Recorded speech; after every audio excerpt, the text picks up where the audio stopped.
Hallo und willkommen beim Filmgemaunze. Heute mit einem fast schon Insiderfilm oder Wunschfilm gibt es hier. Jedenfalls von einem Herrn Robert A. Punkt. Nein, das ist nicht gut. Nennen wir ihn R. Punkt.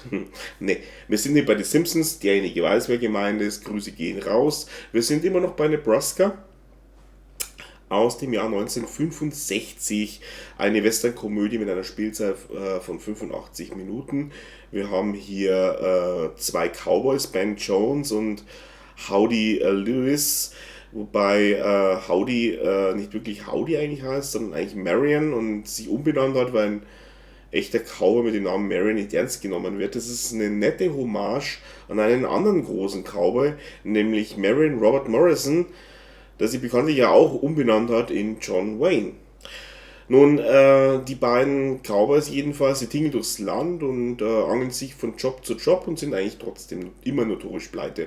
Haben es nie weitergebracht als bis zu einem heruntergekommenen Pickup-Truck und am Ende landen sie dann immer wieder bei Jim Adlove, einem Landlord Ranger, der ihnen dann dubiose Jobs zuschustert, beziehungsweise er versucht sie immer wieder übers Ohr zu hauen.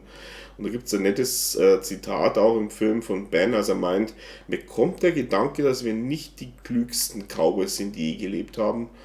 Und Howdy antwortet, das könntest du so sagen. Ich habe da ein Bild im Kopf, worauf das so rausläuft. Auf jeden Fall haben sie gerade wieder einen Job für Jim Adlove erledigt, Pferde zu zähmen und zuzureiten. Denn genau darin sind sie halt einfach die Besten und dafür werden sie auch immer wieder geholt. Er bietet ihnen einen Folgeauftrag an, der dann was Größeres wäre lukrativ, wäre von Winter bis in den Frühling, nämlich Vieh einzusammeln in den Bergen, das entlaufen ist oder entkommen ist. Und sie nehmen den Job natürlich dann auch an. Es gibt dann auch eine Hütte, wo sie dann dort verbringen können, übernachten können, die sich natürlich auch als, wie soll es auch anders sein, heruntergekommen herausstellt. Diesmal haben sie aber auch noch aus dem vorherigen Auftrag, bekommen sie nämlich dann noch ein besonderes Pferd im Schlepptau. Da wo Jim Adlove meint, das ist ihnen ja so ans Herz gewachsen und das überlässt er ihnen. Natürlich wird es vom Gehalt abgezogen, vom Lohn. Aber ja, das Pferd ist besonders störrisch und hinterhältig und schmeißt eigentlich jeden ab, der versucht es zu reiten. Das heißt, im Original heißt das Pferd Old Fooler. Im Deutschen, glaube ich, hat es keinen Namen, soweit ich mich jetzt zumindest entsinnen kann. Aber das Pferd ist im Film sowas wie der dritte Hauptdarsteller. Es gibt da ziemlich viel Dreh- und Angelpunkte, wo es um dieses Pferd geht. Und es gibt auch im Film eine sehr schöne Obsession von Ben, der sich da immer wieder neue Tötungsarten für das Pferd überlegt, wenn wieder irgendwas passiert und wie er das Pferd ins Jenseits befördern könnte. Das ist sehr toll gemacht in dem Film. Letztendlich Nebraska. Nebraska ist schon mal sehr irritierend vom Titel, denn das ist wieder die deutsche Eigenkreation. Der Film spielt weder im Staat Nebraska, noch kommt man irgendwann in den Staat Nebraska. Der Film spielt komplett in Arizona, ja, das ist wieder typisch deutsch und das kennt man aus anderen Filmen. Man kennt es auch aus Büchern, es gibt ein Interview mit Brandon Sanderson zum Beispiel, dem seine Bücher ja wirklich weltweit verlegt werden und der mal gemeint hat, keiner ist so schlimm wie die Deutschen, die wirklich jedes Mal versuchen, Eigenkreationen von Titeln zu entwerfen, die dann so weit wie möglich vom Originaltitel weg sind. Ein Unding. Na egal.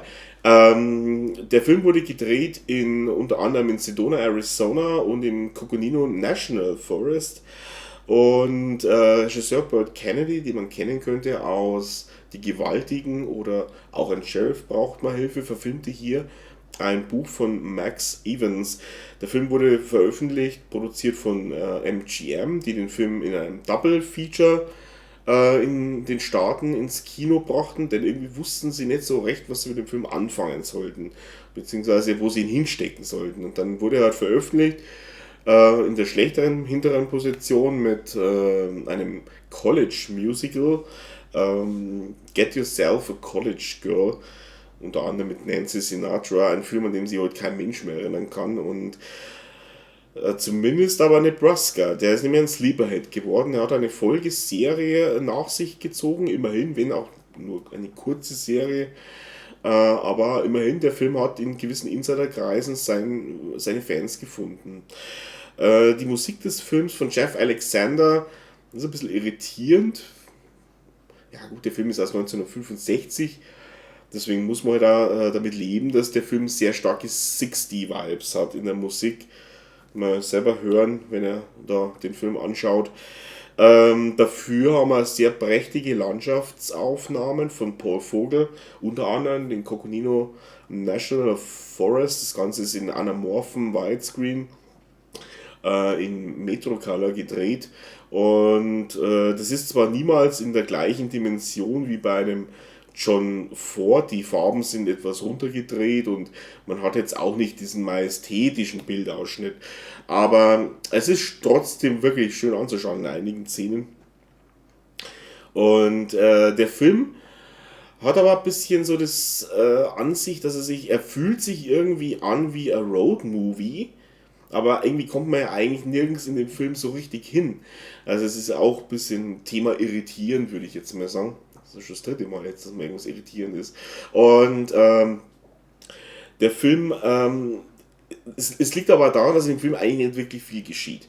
Das heißt, es gibt halt keine großen Abweichungen, Wendungen oder irgendwas in dieser Art. Es sind verschiedene Szenarien, die so eben wir wirken wie in einem Road-Movie, die so abgewickelt werden, aber so richtig viel Inhalt ist es eigentlich gar nicht.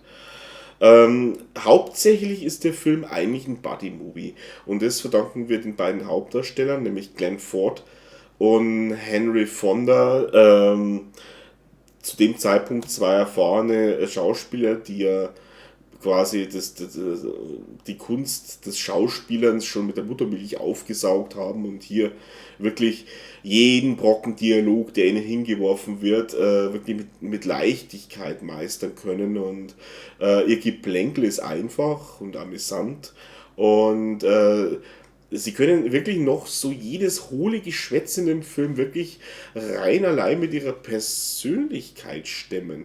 Und das muss man erstmal hinbekommen. Und wir haben noch eine wiederholende Phrase in dem Film von Howdy. Ich zitiere jetzt mal: Whatever suits you just tickles me plumb to death. Ja, das ist ein Saying. Das heißt, es ist sehr schwierig zu übersetzen. Da hat man dann im Deutschen auch wieder sich irgendwie drum rummogeln müssen, musste man sich selber was überlegen.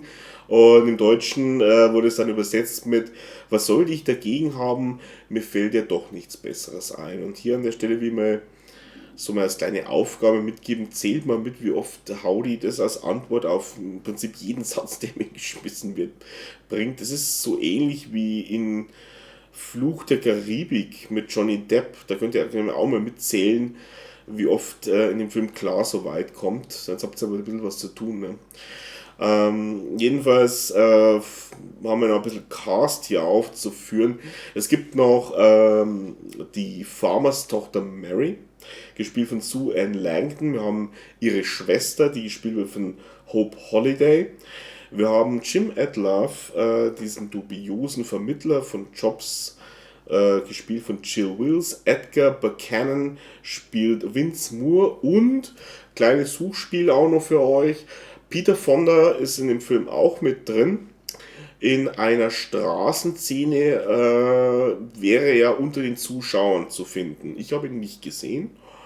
Ihr könnt gerne mal versuchen, ihn zu finden. Rein Interesse halber, mich würde es ja auch interessieren, wenn ihr den Film anschaut, und dann könnt ihr hier in den Kommentaren vielleicht mit Zeitangabe, wo das sein soll. Wie gesagt, mir ist er nicht aufgefallen, aber es ist anscheinend nicht ganz so einfach. Nebraska, ein Sleeper-Hit. Es ist kein großes Abenteuer im Stil von Ford, Hawks oder Sturges, aber es ist ein prächtiger Film. Und das verdankt der Film eigentlich hauptsächlich den beiden Hauptdarstellern, Glenn Ford und Henry Fonda. Wenn man Fan von den beiden ist und die beiden mag, dann ist das hier ein gefundenes Fressen. Und wenn man mit den beiden nichts anfangen kann, dann kann ich nur die Frage stellen, was stimmt mit euch nicht? Jedenfalls, ich gebe dem Film großzügig, ich glaube, der ist insgesamt eher bisschen weiter im Schnitt weiter unten bewertet, aber ist mir egal. Ich gebe dem Film 7,5 von 10 Punkte. Und das hat er auch verdient, meines Erachtens. Natürlich ist er jetzt keiner der ganz großen Filme, aber er ist trotzdem wirklich schön anzuschauen. Eben wegen den beiden Hauptdarstellern. Hier will ich auch vor allem noch an der Stelle betonen, wie toll Glenn Ford in Komödien ist. Das ist immer wieder, also nicht ohne jetzt ich will Henry Fonda nicht die Leistung schmälern, der ist auch großartig, aber Glenn Ford in Komödien, das kann ich immer wieder sehen. Aber beides wirklich Hochkaräter, großartige Darsteller. Und die konnten wirklich alles spielen und das sieht man hier auch. Und also an der Stelle dann das Ende der Review, würde ich jetzt mal sagen. Und ich wünsche euch jetzt eine gute Zeit. Viel Spaß mit eurem nächsten Film. Vielleicht Nebraska, das wäre mein Leichtgewicht, da habt ihr was zu tun. Oder eben auch nicht, weil er so ein Leichtgewicht ist. Auf jeden Fall, der Film, muss ich also sagen, ist aber ein bisschen schwierig zu kriegen. Im Deutschen bis jetzt leider immer noch kein Blu-ray-Release. Ich weiß nicht, ob er im Streaming verfügbar ist. Dann vielleicht DVD über Ebay. Ja, da habt ihr auch noch ein bisschen was zu tun. Dann könnt ihr jetzt auf die Jagd gehen. Ich wünsche euch was. Bis zum nächsten Mal und ciao.